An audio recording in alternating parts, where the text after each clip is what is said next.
Madame et Messieurs les ministres, Monsieur le préfet, Messieurs les parlementaires, Monsieur le président du conseil départemental, Monsieur le vice-président de la région qui représente la présidente, Monsieur le président du Césaire, Mesdames et Messieurs les maires, Monsieur l'ambassadeur de France, Monsieur l'ambassadeur, membre du conseil d'administration de la Fondation, Messieurs les présidents des chambres consulaires, Messieurs les officiers généraux, chers collègues, chers collaborateurs, Mesdames et Messieurs, pardonnez-moi si, sur le plan protocolaire, l'ordre n'est pas parfait, mais le protocole, je crois qu'il est un peu second ce soir.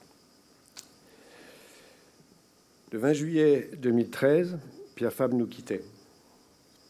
Le 20 juillet 2023, nous voilà rassemblés pour inaugurer de nouveaux locaux à la Fondation, à Andoïs, propriété familiale à laquelle il était très attaché et où il a passé l'essentiel des derniers mois de sa vie.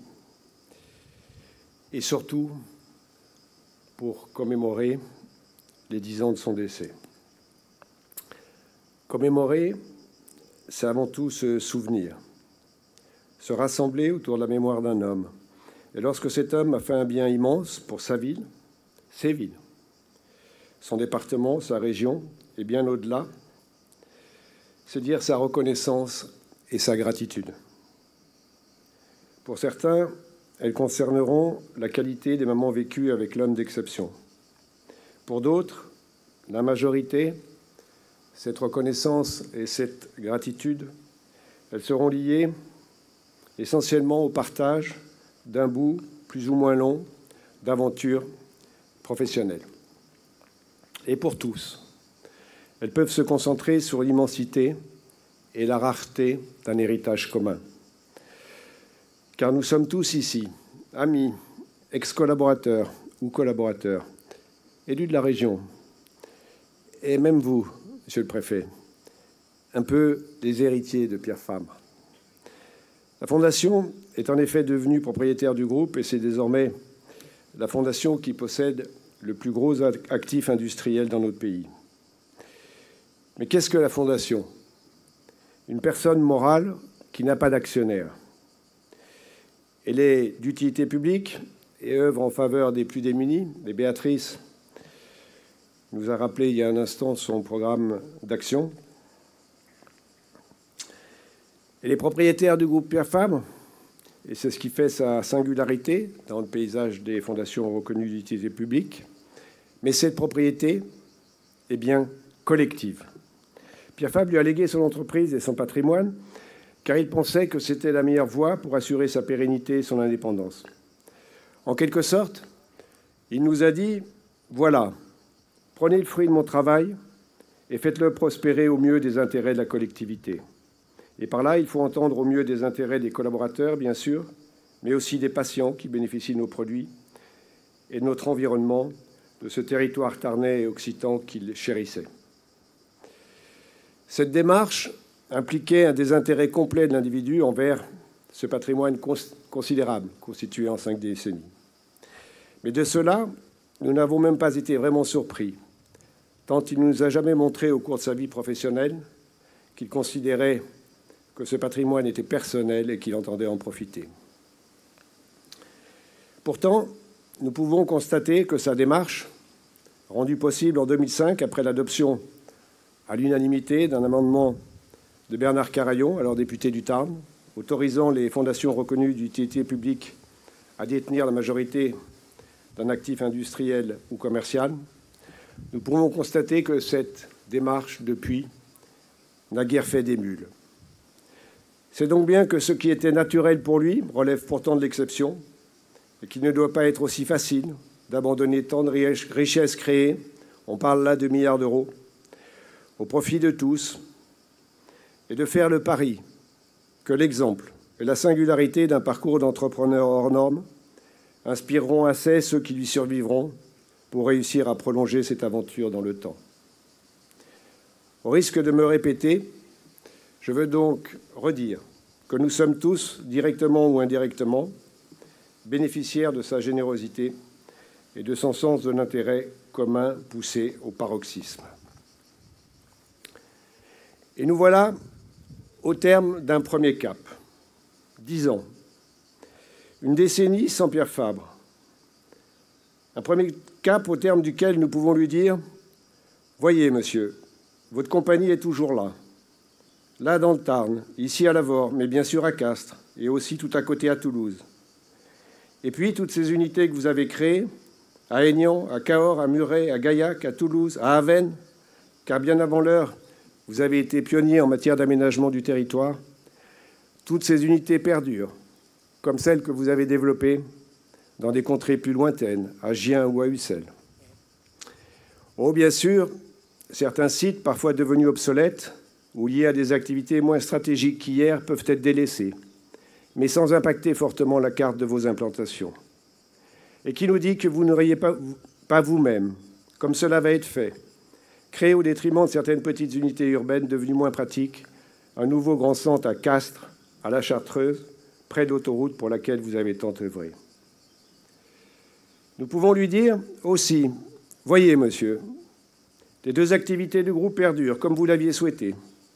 La dermocosmétique et ses marques que vous avez choyées, Avène, Chlorane, Ducret, René Furterer et votre dernier bébé à Derma. Elles ont certes fort à faire avec ce concurrent L'Oréal qui, inspiré par votre exemple et votre succès, est devenu redoutable. Mais Avène, qui devrait cette année dépasser le cap du milliard d'euros de chiffre d'affaires, rayonne partout dans le monde, y compris en Chine, ce marché dont vous avez été le premier convaincu du potentiel, en y envoyant en défricheur en 2003 un proche collaborateur. Alors certes, Galenic et Nancy nous ont quittés, mais n'aviez-vous pas vous-même envisagé cette séparation, tant il est complexe de nourrir le développement de trop de marques au niveau international pour un groupe de taille intermédiaire. Et le médicament aussi perdure. Cette activité qui vous préoccupait à la fin de votre parcours, avec un portefeuille produit insuffisamment garni et une recherche, disons-le, un peu en panne, à laquelle vous veniez pourtant d'apporter cet incroyable navire amiral qu'est le centre de recherche de l'Oncopole. Vous aviez répondu immédiatement à l'appel de Philippe Douste-Blazy après la catastrophe d'AZF. 40 000 m², votre dernier grand chantier. Inspecté week-end après week-end avec Roger Taillibert, maître incontesté à qui vous vouliez une solide amitié que rien, les retards de chantier, les dépassements de budget ne pouvaient vraiment altérer. Ce médicament, toujours soumis aux aléas des politiques publiques en matière de santé, dont vous dénonciez souvent le court-termisme et les fluctuations incessantes qui obligent à naviguer à vue, reste l'un des piliers du groupe. Vos produits anciens, dont les Cassandres annonçaient le déclin, n'ont pas été abandonnés. Permixon a survécu à tout, aux 20 coups de boutoir de la concurrence, aux coups de rabot de l'administration des prix, et les autres aussi, Cyclo 3 bien sûr, mais encore Tardiféron, Tanganil, Eludril, les produits de sevrage tabagique et tant d'autres. Et puis, en attendant les fruits d'une nouvelle réorganisation de la recherche que vous eussiez aussi sans doute commandité, car vous saviez surmonter l'échec et vous organiser pour voguer d'Arda vers de nouvelles espérances, votre compagnie est devenue, dans le domaine de l'oncologie, un partenaire de choix des firmes étrangères cherchant des alliances en Europe. Ce n'est pas un hasard. C'est un peu l'héritage de Navelbine, le premier produit anticancéreux que vous avez lancé au début des années 90. C'est aussi le fruit de qualité que vous avez cherché à inculquer dans toutes les strates de l'entreprise, de la réactivité, de la rigueur, une grande ouverture d'esprit et une capacité à investiguer des marchés de niche non priorisés par les mégastructures. Tout ceci reposant bien sûr sur une solide expertise scientifique. Ainsi s'est développée une nouvelle activité prometteuse en oncologie et dans le cadre de partenariats ont été lancés de nouveaux produits pour traiter des cancers de la peau, du sein, colorectaux et demain d'autres indications. Ainsi encore, le groupe investit-il pour traiter des pathologies rares, comme des lymphomes pouvant affecter des patients ayant subi une greffe ou certaines maladies génétiques pédiatriques, et dans d'autres domaines encore. Ces derniers projets ne connaîtront peut-être pas tous le même succès, à terme, mais vous connaissiez mieux que quiconque le risque inhérent à ce métier, et vous l'avez durant toute votre vie assumé. Nous pouvons encore lui dire: voyez, votre groupe reste solide, il n'est pas endetté. Il investit chaque année sur ses fonds propres 150 à 200 millions d'euros pour préparer l'avenir et reste en position de saisir et financer une opportunité plus importante de croissance. Peut-être d'ailleurs que vous nous trouveriez un peu frileux de ce côté-là et que vous auriez dégainé plus vite.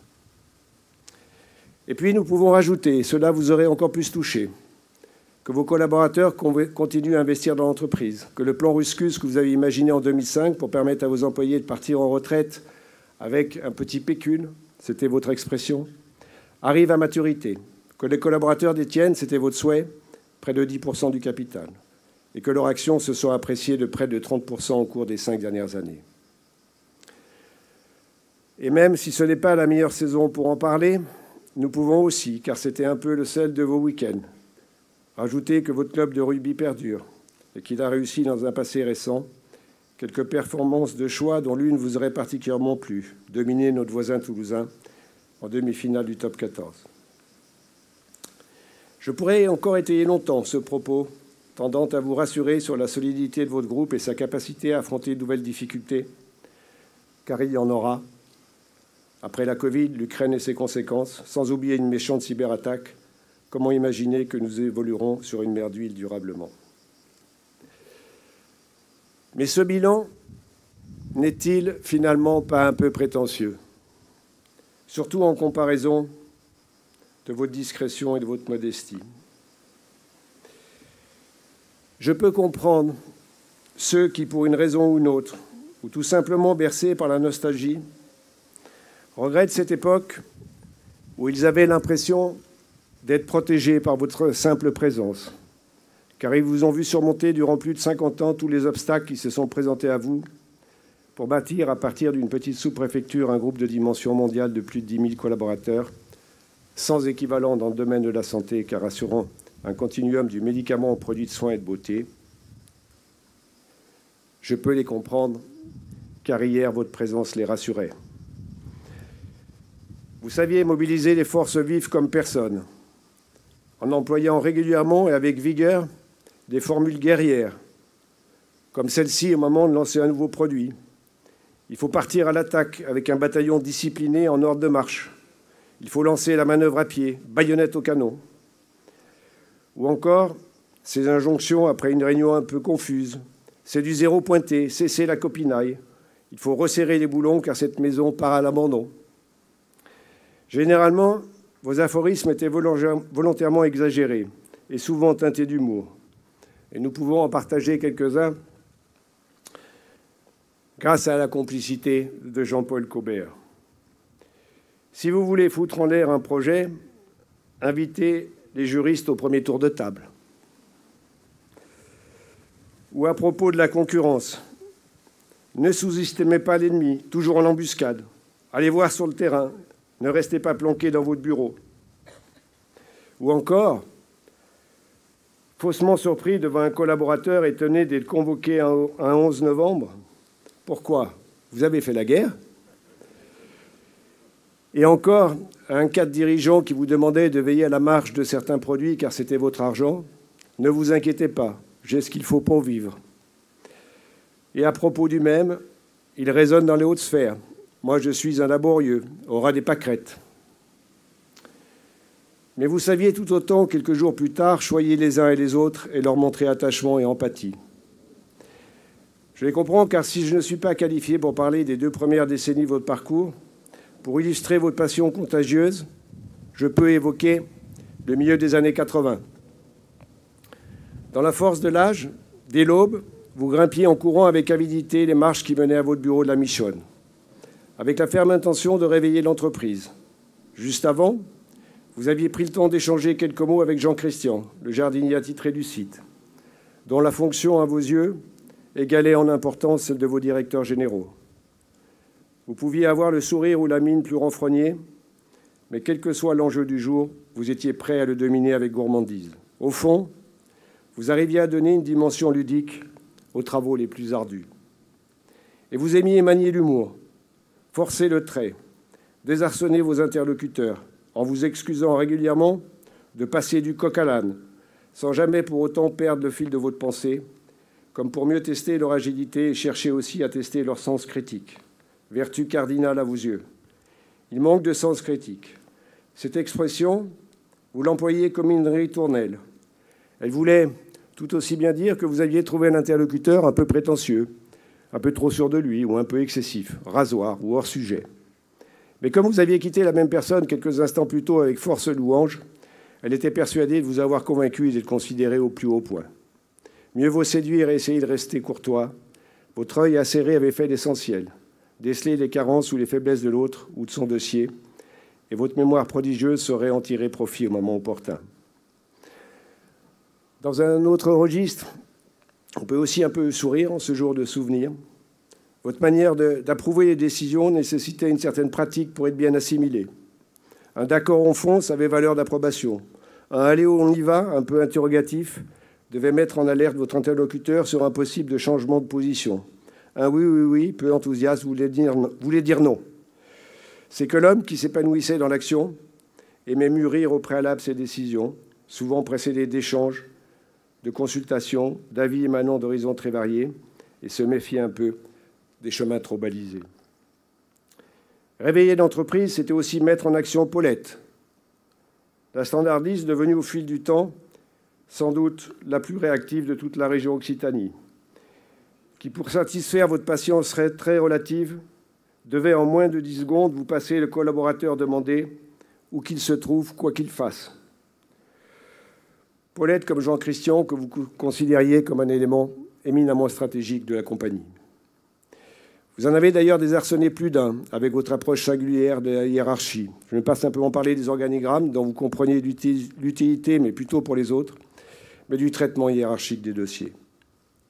Oui, un projet d'acquisition majeur pouvait être suspendu sine die si par malheur, la tempête ou la foudre avait frappé du côté du Carlat. L'urgence, c'était alors de mobiliser les services généraux, d'aller constater les dégâts et prendre les mesures adéquates. Sauver un cèdre centenaire ou plus, c'était la priorité.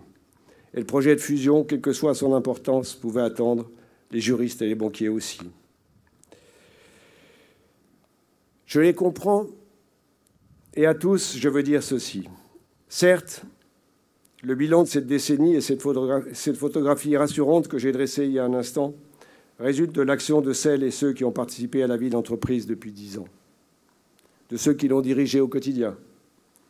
Bertrand Parmentier, qui nous a rejoints en 2013 après un premier long parcours. Puis Éric Ducournau. Quelle belle trajectoire maison. Directeur de cabinet de Pierre Fabre, secrétaire général, directeur des activités dermocosmétiques et directeur général depuis 2019. Éric qui tient la barre énergiquement, qui est en première ligne, qui a mis en place avec vigueur et succès un plan de transformation efficace, car l'entreprise est un corps vivant qui évolue. Et n'oublions pas que Pierre Fabre était le premier à questionner en permanence les organisations.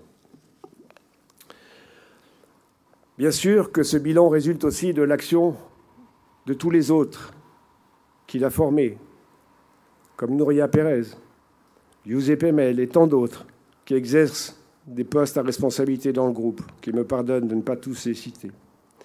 Bien sûr que ce bilan résulte encore de l'apport de tous ces 4 dirigeants qui nous ont rejoints depuis et dont la contribution est importante.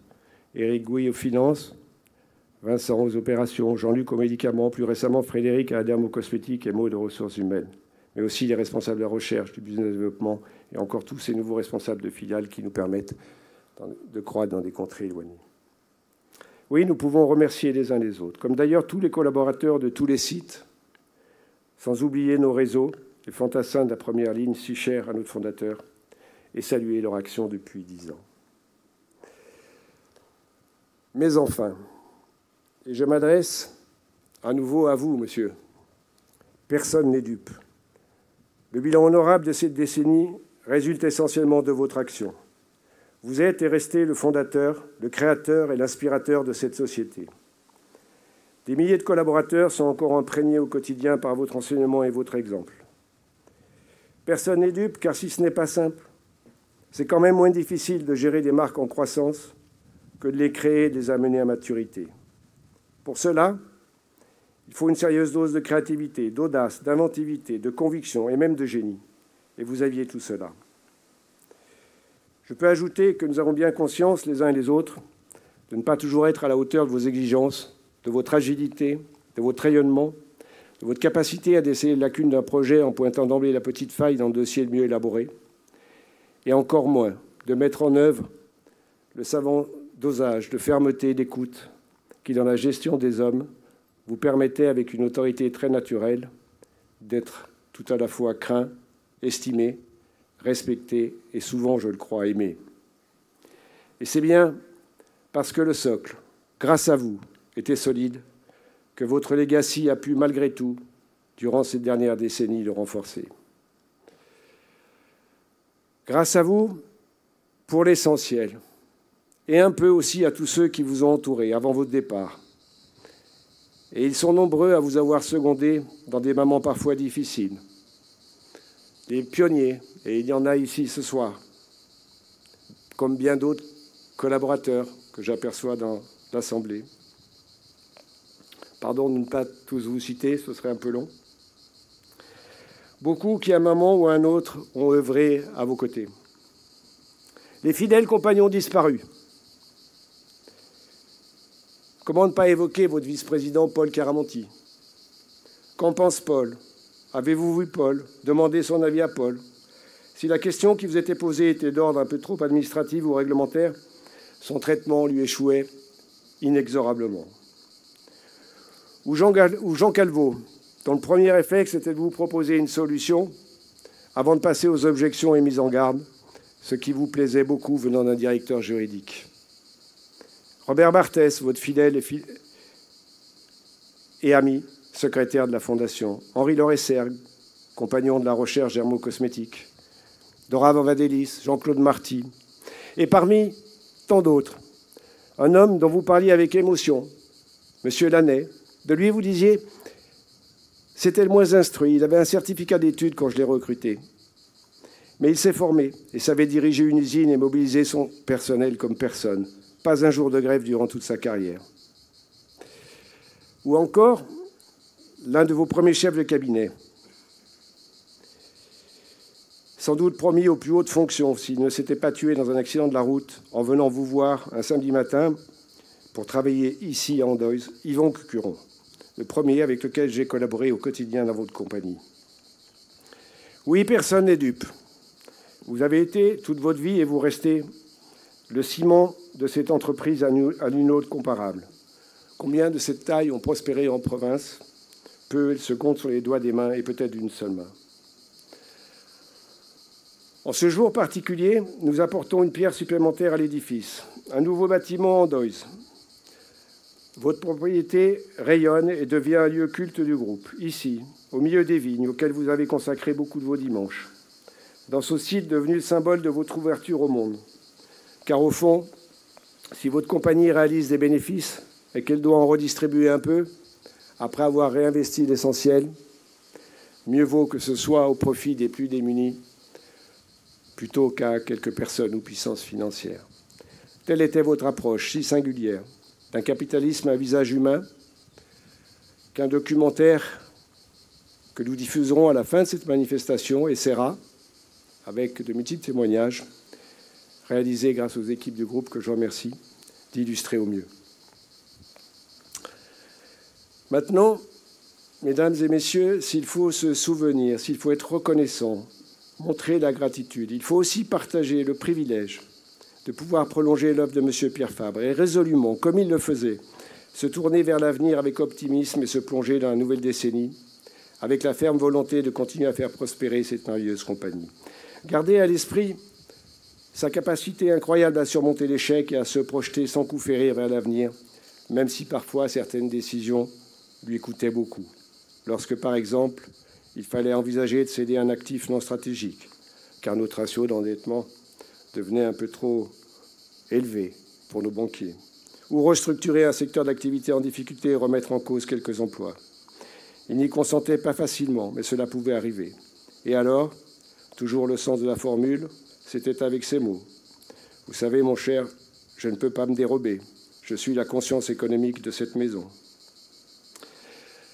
Cette faculté à refermer un tiroir pour en ouvrir immédiatement un autre, ne pas perdre son temps dans de vains combats, avec une curiosité toujours en éveil à l'égard des tendances, des innovations technologiques. L'univers digital, ce n'était a priori pas son monde, et pourtant, c'est bien lui qui a très vite sensibilisé toutes les marques à l'importance d'Internet, à la nécessité de créer des sites. Il a même dû convaincre des directions du marketing souvent frileuses. Quel paradoxe. La technologie en elle-même n'intéressait guère, mais il avait bien saisi qu'une révolution s'annonçait. Ici même, à Andoïs, le week-end, il recevait un jeune start-upper, l'un des premiers, qu'il avait vite convaincu de l'immense potentiel d'Internet. Un peu exaspéré par la lenteur et le conservatisme de certains cadres, il a décrété qu'il financerait lui-même les sites, en dehors des budgets des marques, et leur livrerait clé en main avec la contribution du même jeune start-upper. Il est dans l'Assemblée ce soir. Sa volonté de rester en permanence en lien avec les jeunes générations, à l'écoute et en veille, lui avait permis de voir juste.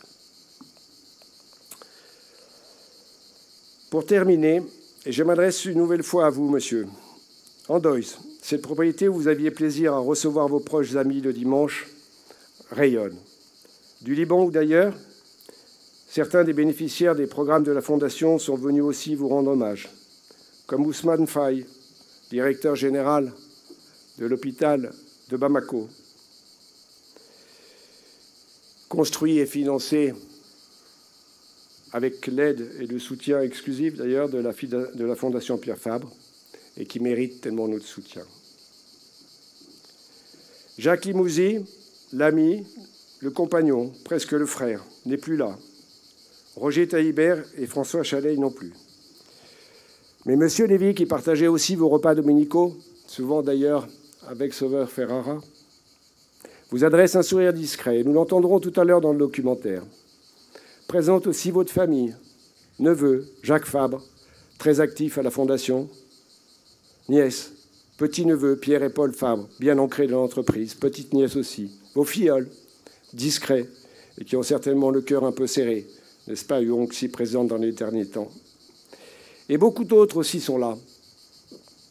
Les élus, auxquels vous accordiez beaucoup de considération, dès lors qu'au-delà des affinités politiques, ils partageaient votre passion pour ce territoire. Les maires des communes du Tarn, et en premier lieu celui de notre commune d'accueil, Bernard, sans oublier celui d'Avesnes. C'est important, Avesnes, pour la maison. Président du département, vice-président de la région, le président du Césaire, les parlementaires du Tarn, que je remercie, dont bien sûr le député de la circonscription. Je ne sais pas où il est là. Et puis, en voisin, Alain Châtillon, le sénateur, avec lequel vous avez partagé un bout d'aventure industrielle, prémisse à la constitution de ce grand groupe qui est devenu Nutrition et Santé. Et bien sûr, monsieur le préfet, ce jeune préfet, si vous me permettez l'expression, monsieur le préfet, ce jeune préfet si dynamique et très agile, qui vous aurait aussi beaucoup plu, c'est certain.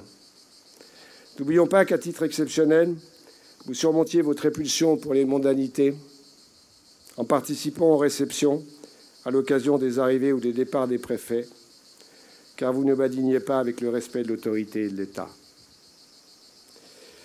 Ceux qui nous ont rejoints dans la gouvernance, et dont je sais que vous auriez grandement apprécié le concours, sont là aussi. Comme Roch d'Oliveux, désormais bien campé sur sa colline, près de Puylaurens, président du conseil de Pierre Fabre-Essat. Et Jean-Laurent Bonafé, le patron de BNP Paribas, je ne sais pas si l'expression lui conviendra ou lui plaira, aux racines tarnaises. Deux expertises immenses sur lesquelles nous avons la chance de pouvoir compter. Ils nous ont rejoints pour vous, car ils n'avaient rien à gagner à l'affaire. Ils sont venus renforcer au sein de la holding Pierre Fabre Participation notre petit groupe de fidèles. Jean-Pierre Martel, votre avocat et conseiller juridique, qui savait régler pour vous avec doigté les questions les plus délicates. Jean-Pierre Marc-Anthony, Philippe Faure et Jean-Jacques Bertrand. Jacques Godefrin est toujours entreprenant et fidèle au poste à la Fondation, comme Francis Picmal. La Fondation nous a rejoint un général d'armée, cela vous aurait plu. Je peux aussi évoquer tous ces administrateurs de Pierre Fabre-Essat qui nous ont longuement épaulés, que vous appréciez, comme Dominique Bazy ou Jean-Luc Bellinga, et ceux qui viennent de nous rejoindre plus récemment, Marie-France Marchand-Baillet, Olivier Sadran, les précieux régionaux d'étape, ou encore Isabelle, Marianne, Rachel et les autres. Je vous fais confiance, mais vous dis peu de temps avant votre départ. C'était au début de l'été 2013. Sans doute à ce moment-là, parce que vous n'avez jamais cessé de combattre et de croire, espériez-vous encore, à la prochaine rentrée de septembre, reprendre vos activités. J'ai simplement essayé de rassembler assez d'énergie et de compétences pour que cette entreprise vous survive, avant que d'autres, à l'avenir, ne reprennent le flambeau. Vous aviez souhaité stipuler que l'entreprise devait rester indépendante au moins 10 ans après vous. C'est fait.